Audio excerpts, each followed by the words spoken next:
आकाश बाटी गद्दार है।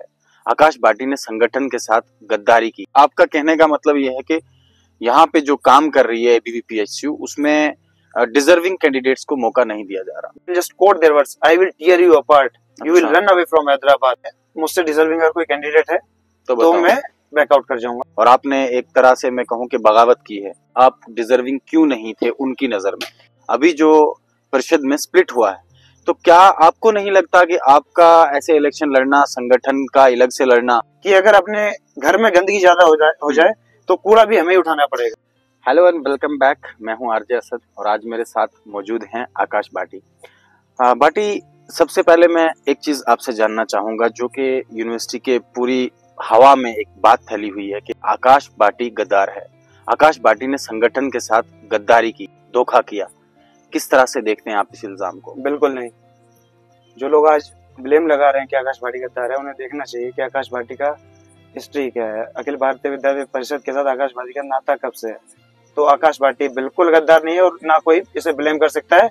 आकाश बाटी के लिए परिषद हमेशा से सर्वोपरि रहा है और वो आगे भी रहेगा, बिकॉज ऑफ कुछ रीजन, कुछ ऑटोक्रेटिक डिसीजन जो लिए जा रहे हैं अखिल भारतीय विद्यार्थी परिषद, स्पेशली यूनिवर्सिटी ऑफ हैदराबाद इकाई में, उनके खिलाफ एक आवाज उठाई जा रही है, क्योंकि ये आवाज बहुत सालों से दबी हुई है। हम 2018 में पूरा पैनल जीते यहाँ पे, उसके बाद से अखिल भारतीय विद्यार्थी परिषद का कुछ यू मूड हो गया है कि स्पेशली हैदराबाद इकाई का, कि वो इलेक्शन जीतना ही नहीं चाहते हैं। अच्छा। उन्होंने ऐसा कर दिया कि जो उनके वर्दी कैंडिडेट हैं उन्हें साइडलाइन कर दो, किसी रीजन से या काट दो, और कोई नया फेस इलेक्शन के टाइम पे उठा के एकदम से लेके आ जाओ।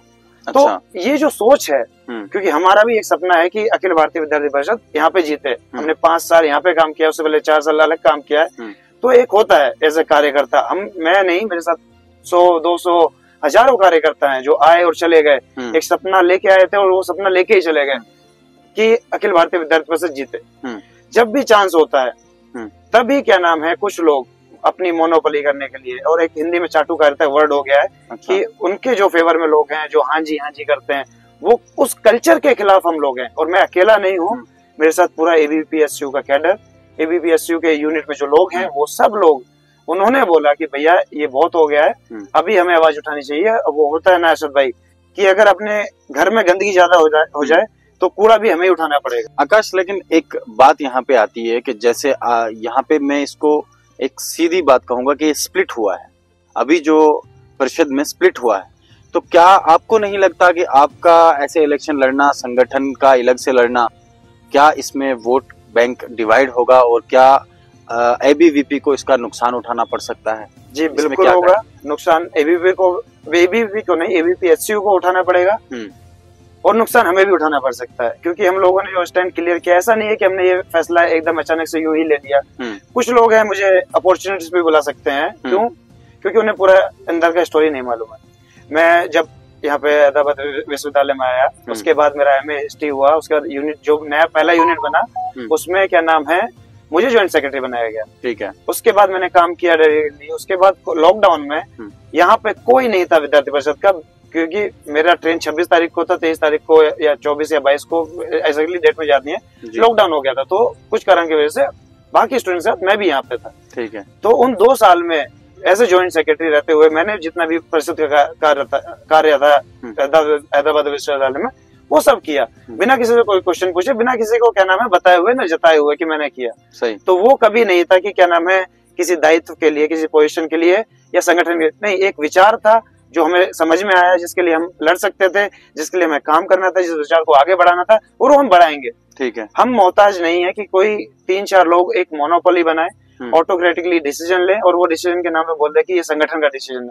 क्योंकि वो डिसीजन होते हुए असद भाई मैंने देखे हैं, बहुत पास से देखे। क्योंकि उसके अगले साल, 1 साल बाद छोड़ के, मुझे दोबारा यूनिट का सेक्रेटरी भी बनाया गया। अच्छा। और जब वो डिसीजन होते थे, मैंने बहुत बार आवाज उठाई कि ऐसे मत लो, अगर संगठन आम कार्यकर्ताओं का है तो आम कार्यकर्ता से सलाह लेनी चाहिए, पूछ के लो, सलाह लेनी चाहिए। जैसे एक डेमोक्रेटिक वे है कि आप सबको बैठाओ, आप बोलो कि हमारे पास ये 4 फेस है, सबसे ज्यादा कैडर किसको सपोर्ट करता है, ताकि कैडर में जोश है कि ये भैया हैं, इनके लिए संगठन तो है और इनका पर्सनली भी हम इनके लिए काम करेंगे। मतलब आपका कहने का मतलब ये है कि यहाँ पे जो काम कर रही है एबीवीपीएसयू, उसमें डिजर्विंग कैंडिडेट्स को मौका नहीं दिया जा रहा। बिल्कुल, ये कहना चाहते हैं? बिल्कुल, ऐसा मैं पहला कैंडिडेट नहीं हूँ, ऐसा ये बात खुल के सामने आई है क्योंकि हमने ये बात सामने लाना चाही और ये अचानक से डिसीजन नहीं हुआ। और क्या नाम है, ऐसे बहुत सारे कैंडिडेट डिजर्विंग कैडर एबीवीपी को, उनको जानबूझ के मैं कहूंगा क्या नाम है, एकदम प्रॉपर प्लानिंग करके कुछ लोगों ने धीरे धीरे काट देते हैं। जैसे देखिए आकाश, यहाँ पे मैं आपको एक बात बोलूं, ये जो आप जो बात कह रहे हैं, अभी आप एक जिम्मेदार पोजीशन पे आके खड़े हुए और आपने एक तरह से मैं कहूं कि बगावत की है, तो आप जो चीज कह रहे हैं वो एकदम सत्य होनी चाहिए, क्योंकि अगर सत्य नहीं होगी तो इससे एबीवीपी एसयू को भी नुकसान होगा और संगठन को तो जाहिर है होगा। संगठन की बात दोबारा क्लियर करूंगा, अखिल भारतीय विद्यार्थी परिषद के खिलाफ ना तो हम हैं, ना जितना भी कैडर हम लोग थोड़ा एबीवीपी से अलग किए गए हैं वो भी नहीं है। अच्छा। ये बात एकदम जग जाहिर और क्लियर है, इसमें कोई दो राय नहीं है। मैं दोबारा से रिपीट करूंगा, हम लोग खिलाफ हैं एक मोनोपोली के, एक अच्छा। ऑटोक्रेटिक डिसीजन लेने वाले 3 या 4 लोग, और जो उसे डिसीजन को संगठन के नाम पे थोप देते हैं लोगों के ऊपर। जैसा अभी मैं कंटिन्यू कर रहा था, बहुत सारे लोगों को, जो लोग अच्छा काम करते हैं 2-3 साल, उसके बाद उन्हें काट देते हैं। अच्छा। क्यों? क्योंकि इन 2-3 लोगों को ऐसा इनसिक्योरिटी होता है कि मेहनत सब करें, एक कार्यकर्ता अपना खून पसीना बहा के रात में दौड़ के बारिश में पैम्पलेट बांटे, बैनर लगाए, सब करे, उसके वजह से उसका थोड़ा ऊपर उठने का मौका है, फेस बने तो उसे काट दो। क्यों? क्योंकि उसकी जो मेहनत का फल है वो हम 3-4 लोग आपस में बांट के खाएंगे। अच्छा। और ये 3-4 लोग क्या करते हैं, ऊपर तक मिस रिपोर्ट, फॉल्स रिपोर्टिंग करते हैं कि एबीवीपी एसयू में सर, अगर आप लिटरली आप जो बोला सत्य होना चाहिए, वो सत्य ही यही है। आप किसी भी से भी कैडर से ग्राउंड पे आप पूछ लो कि क्या नाम है, उन लोगों का ग्राउंड पे पकड़ कुछ नहीं है। भाटी, मैं आपसे क्विक क्वेश्चन और आपसे क्विक आंसर चाहता हूँ कि कितने साल से आप एबीवीपी एसयू के साथ काम कर रहे हैं, एक्टिव मेंबर है? मैं 2019 से, जब से मेरा एडमिशन हुआ है तब से मैं एबीवीपी का एक्टिव मेंबर हूँ। आपकी नजर में क्या आपको लगता है कि आप डिजर्विंग क्यों नहीं थे उनकी नजर में? जब ये डिस्कशन चल रहे थे हमारे, ऑलमोस्ट लगभग एक दिन सुबह तक, विड्रॉल के सुबह तक लगभग फाइनल था कि I am going to contest. अच्छा। डिजर्विंग कैंडिडेट था। उसके बाद उन्होंने मुझे बोला विड्रॉ करने के लिए। मैंने बस उनसे 3 सिंपल क्वेश्चन पूछे एंड आई टोल्ड कि अगर इन तीनों में से किसी का भी आप जवाब दे दोगे, I will withdraw without asking any question. वो 3 क्वेश्चन बहुत सिंपल थे, मैं आपको बताता हूँ, मैं आपके माध्यम से सबको बताना चाहूंगा कि आप मुझे एक रीजन दे दो कि क्या नाम है, मैं मुझसे डिजर्विंग अगर कोई कैंडिडेट है तो मैं बैकआउट कर जाऊंगा। दूसरा मैंने क्वेश्चन पूछा कि आकाश भाटी ने कभी भी संगठन अखिल भारतीय विद्यार्थी परिषद के खिलाफ एक भी काम किया हो, आप मुझे बोल दो, मैं पीछे हट जाऊंगा। तीसरा क्वेश्चन था, अगर आकाश भाटी ने जो संगठन ने बोला है वो ना करके दिया हो, ठीक है, वैसा आउटपुट ना दिया हो, तो मैं पीछे हट जाऊंगा। उन तीनों का ही कोई जवाब नहीं मिला मुझे, इसलिए मजबूरन एक मजबूरी बन गई थी अरशद भाई की क्या नाम है, शायद इस चीज से अखिल भारतीय विद्यार्थी परिषद हैदराबाद विश्वविद्यालय को एक शायद सबक मिले, शायद वो इंट्रोस्पेक्ट करें कि क्या नाम है, जो कहाँ पे गलती हुई है और आने वाले जो हमारे फ्यूचर कार्यकर्ता हैं वो फेस ना करें जो अभी तक एबीवीपी एसयू के कार्यकर्ता फेस कर रहे हैं। सही। तो ये एक हमारा क्या नाम है पोजीशन है, हमें कोई दिक्कत नहीं है, बिल्कुल हमें पूरा पैनल से कोई दिक्कत नहीं है। अभी एक वैचारिक, ये विचार के अंदर का वैचारिक मतभेद है, विचार से कोई मतभेद नहीं, विचार के अंदर का वैचारिक मतभेद है। और आपको पता है ऐसे डिसीजन जिससे हमारा दिल लगा हुआ है, हमें बहुत दुख होता है, जो चीजें हो रही है हम भी नहीं चाहते थे वो, लेकिन ये ऐसा हो गया है ना कि अगर हम लोग नहीं करते तो ये चीज बढ़ती जाती है और वो आने वाले टाइम में संगठन के लिए ज्यादा हानिकारक हो। सही। पार्टी क्या मैसेज देंगे स्टूडेंट्स को, एसयू के स्टूडेंट्स को, और अपने जो कार्यकर्ता हैं खास करके उनको क्या मैसेज देंगे? अच्छा भाई, मैं आपके माध्यम से सबको बताना चाहूंगा कि मोस्ट ऑफ द कार्यकर्ता ऑफ अखिल भारतीय विद्यार्थी परिषद वो हमारे साथ हैं, डायरेक्टली, ओपनली ऑल्सो, और क्या नाम है, indirectly also. They are saying कि भैया we are doing, or some are scared because they will be get threatened. You might have heard a voice recording, you can counter check it. There are people in this unit who are scaring, who are threatening. Their words, I will just quote their words, I will tear you apart, you will run away from Hyderabad. These are the very serious issues. You cannot tell a कार्यकर्ता, he is not your slave, he is working for a ideology. विचार के लिए काम कर रहा है जिसके लिए तुम कर रहे हो।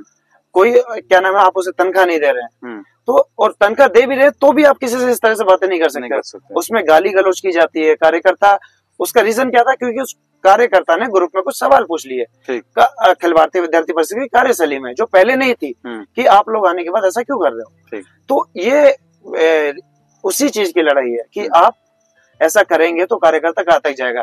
शायद इसके बाद हो सकता है कि हम लोग गलत हो या सही हो, ये तो इलेक्शन रिजल्ट बताएगा और ये क्या नाम है वही फैसला करेगा। अगर हम गलत है तो वो सबके सामने खुलाया जाएगा, संगठन गलत है तो संगठन सबके सामने गलत आ जाएगा। अब ये लड़ाई संगठन की नहीं है, अब ये लड़ाई है सही और गलत की संगठन के बीच में। चीजें अपनी आंखें थोड़ा कुछ दिन के लिए खोलें और ऑब्जर्व करें कि आपके आसपास क्या हो रहा है और क्यों हो रहा है। इस क्यों पे थोड़ा सा ज्यादा ध्यान दें, क्योंकि हर किसी का रीजन होता है। अभी हम लोग इंटरनली, मैंने 2 या 2.5 साल तक इतना लड़ाई किया अखिल भारतीय विद्यार्थी परिषद हैदराबाद विश्वविद्यालय इकाई के साथ कि कुछ चीजें हमारी गलत हैं, हमें सही करनी चाहिए, लेकिन वो नहीं हो पाई तो इसलिए हमें ओपनली आना पड़ा। शायद अब इन्हें कुछ सबक मिल जाए। तो प्लीज आप लोग सोच समझ के कि आपके साथ क्या, क्योंकि हमारा क्या है असद भाई, हम तो हमारा कोर्स कंप्लीट हो जाएगा, हम निकल जाएंगे। आने वाले जो कार्यकर्ता है वो सफर ना करे, that is our main motive. Okay, thank you. Friends, ये थे आकाश भाटी, जिन्होंने कुछ संगीन इल्जाम भी लगाए हैं और कुछ अपने दर्द भी बताए हैं। अब इसके साथ मैं भी आपसे इजाज़त चाहूँगा। वीडियो को लाइक करें, शेयर करें और कमेंट बॉक्स में भाटी के लिए जो इन्होंने कहा है उसको बताएं कि क्या ये सच कह रहे हैं या आपको कैसा लग रहा है। Thank you.